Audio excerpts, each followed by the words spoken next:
അയാൾ മദ്യപിച്ചത് കൊണ്ടാണ് അയാളുടെ കുടുംബം നന്നായത് എന്ന് ചൂണ്ടിക്കാണിക്കാൻ ഒരാളെ കാണിച്ചു തന്നാൽ മദ്യനിരോധന പ്രവർത്തനം ഞാൻ അവസാനിപ്പിക്കാം. ഏത് കാര്യം ചെയ്തിട്ടാ കുടുംബം നന്നായത് പറയാം? ഒരാളുണ്ട്, ഞാൻ മദ്യപിച്ചത് കൊണ്ടാണ് കുടുംബം രക്ഷപ്പെട്ടത് എന്ന് പറയണം. ആക്ച്വലി ഞാനൊരു ഇൻഫ്ലുവൻസറായിട്ട് അല്ല മാഡം, ഞാനൊന്ന് പറഞ്ഞോട്ടെ, ഒരു സമയം തരണം.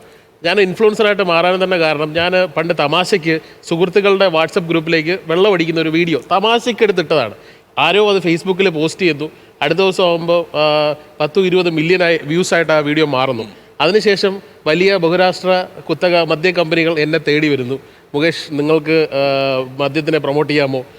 ഞാൻ അതിനോടൊന്ന്, ഞാൻ അന്ന് ഒരു റെസ്പോൺസിബിൾ ആയിട്ടുള്ള ഒരു കമ്പനിയിൽ ജോലിയാണ്, ഏരീസ് എന്ന് പറയുന്ന സ്ഥാപനത്തിന്റെ ചീഫ് ഓപ്പറേറ്റിംഗ് ഓഫീസറായിട്ട്, ഏരീസ് സോഹൻറോയുടെ. അപ്പം ആ ഒരു കമ്പനിയിൽ ജോലി ചെയ്യുന്ന ഒരു റെസ്പോൺസിബിൾ പൊസിഷൻ ആയതുകൊണ്ട് ഞാൻ ആ മേഖലയിലൂടെ തീർന്നില്ല. പക്ഷേ ഞാൻ അതിന് പകരം ഫുഡ്, യാത്രകളെ കുറിച്ചുള്ള വീഡിയോകളൊക്കെ ചെയ്യാൻ തുടങ്ങി. മാഡം എടുത്തു ചോദിച്ചു, ഞാൻ മദ്യപിച്ചിട്ടാണ് തുടങ്ങുന്നത്, എൻ്റെ ആദ്യത്തെ വീഡിയോ വന്നത് വൈറലാവുന്നു. അതിനുശേഷമാണ് മാഡം, ഞാൻ പറഞ്ഞു തീർത്തോട്ടെ മാഡം, അതിനുശേഷമാണ് ഞാൻ എൻ്റെ സോഷ്യൽ മീഡിയയിൽ വീഡിയോ ഇടാൻ ഞാൻ സജീവമാകുന്നതും. അതിനുശേഷമാണ് ഞാൻ ഇന്ന് പ്രതിദാനം ചെയ്ത് ഇവിടെ ഇരിക്കുന്നത്. യൂറോമാക്സ് എന്ന് പറഞ്ഞ യൂറോപ്പിൽ മദ്യം വിൽക്കുന്ന ഏറ്റവും വലിയ ഒരു കമ്പനി, അത് ലോകത്തിലെ ഏറ്റവും വലിയ വീര്യം കൂടിയ വൈറ്റ് ഉണ്ടാക്കുന്ന കമ്പനിയാണ് തുറപ്പുകുലാൻ. അതിൻ്റെ CEO ആയിട്ട് വർക്ക് ചെയ്യുന്ന ഒരാളാണ്. അത് കുടിച്ച് കാണിച്ച്, അല്ലെങ്കിൽ അത് നമ്മൾ കുടിച്ച് ഉപയോഗിച്ചതിന് ശേഷം അതിൻ്റെ ഗുണങ്ങൾ മാഡം ഞാൻ കംപ്ലീറ്റ് ചെയ്തില്ല. ഈ മദ്യപാനത്തെക്കുറിച്ച് ആയുർവേദത്തിൽ നിന്ന് നമുക്ക് തുടങ്ങാം. ആയുർവേദത്തിൽ പറയുന്ന ഒരു കാര്യം എന്ന് പറയുന്നത്, ചരക സംഹിത 24-ാമത്തെ അധ്യായത്തിൽ മദ്യം അമൃതിന് തുല്യമായിട്ടാണ് മദ്യത്തെ കമ്പയർ ചെയ്തിരിക്കുന്നത്. കൃത്യമായ അളവിൽ അമൃത്, അതായത് മദ്യം കഴിച്ചാൽ അത് ബോധത്തെയും അല്ലെ ആരോഗ്യത്തെയും പ്രതിദാനം ചെയ്യുന്നു എന്ന് പറയുന്നത് ഞാൻ പറഞ്ഞതല്ല. ഇത് നമ്മളെല്ലാം ഫോളോ ചെയ്യുന്ന ആയുർവേദ ഡോക്ടേഴ്സിന്റെ ചരക സംഹിതയിൽ പറഞ്ഞ കാര്യമാണ്. ഒരു മിനിറ്റ്, മാഡം, മദ്യം കഴിക്കുന്നതിനും അതിന്റെ അളവിനും കൃത്യമായ ധാരണ അതിൽ പറയുന്നുണ്ട്. അതിനുശേഷം ഭക്ഷണം കഴിക്കാൻ പറയുന്നുണ്ട്, വൃത്തിയായിട്ട് കഴിക്കാൻ പറയുന്നുണ്ട്, കൃത്യമായ അളവിൽ കഴിക്കാൻ. അതാണ് റെസ്പോൺസിബിൾ ഡ്രിങ്കിങ്. കേരളം മുഴുവൻ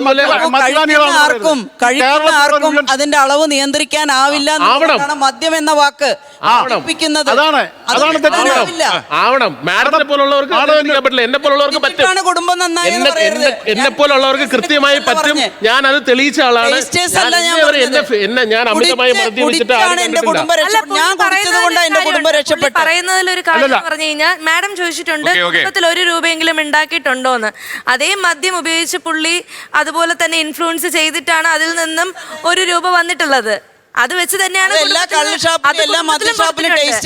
അല്ല, എല്ലാവരും ഇൻഫ്ലുവൻസേഴ്സ് ആണ്. അപ്പൊ നമ്മളൊരു വീഡിയോ ചെയ്യുമ്പോൾ അത് നമ്മൾ സമയത്തിലേക്ക് ഇറക്കുമ്പോഴത്തേക്ക് അത് കഷ്ടപ്പെടുന്ന ആൾക്കാർ നമുക്ക് തരുന്നതിന്റെ ആ ഒരു ഇത് കൊണ്ട് നമ്മൾ എന്താണ് സോഷ്യൽ മീഡിയയിൽ നിന്ന് നമ്മൾ സമ്പാദിക്കുന്നുണ്ട്, അത് നമ്മുടെ വീട്ടിൽ കൊടുക്കുന്നുണ്ട്.